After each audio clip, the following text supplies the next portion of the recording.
छोड़ के गईलू दिल तोड़ के गईलू, पागल कहता जमाना। हाँ हाँ पागल कहता जमाना।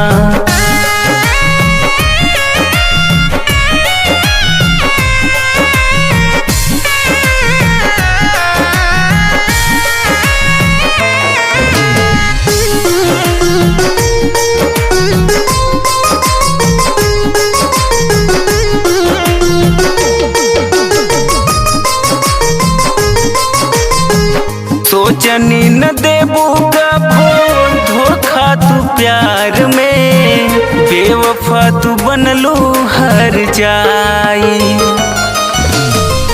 सोचनी न देबू कभो धोखा तू प्यार में, बेवफा तू बनलू हर जाई।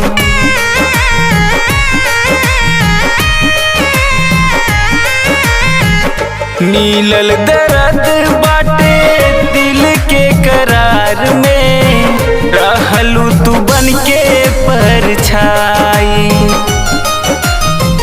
कहाँ चल गईलू मोड़ के गईलू, कैसे जिए दीवाना। छोड़ के गईलू दिल तोड़ के गईलू, छोड़ के गईलू दिल तोड़ के गईलू, पागल कहता जमाना। हाँ हाँ पागल कहता जमाना।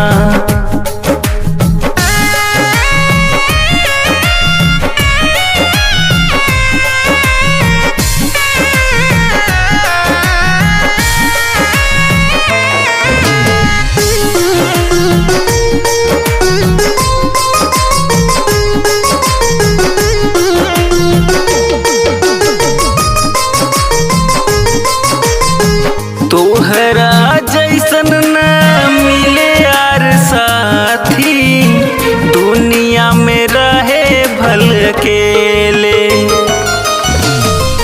तोहरा जैसन न मिले यार साथी, दुनिया में रहे भल अकेले।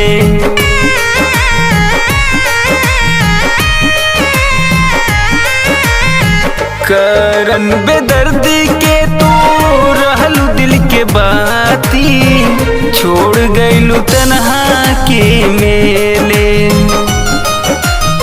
शुभम के मुआइलू काहे दिल तोड़ गईलू, लूट गईलू सब है तू खजाना।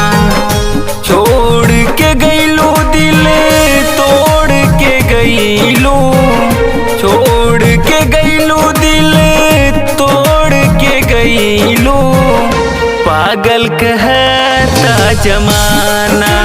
हाँ हाँ पागल कहता जमाना।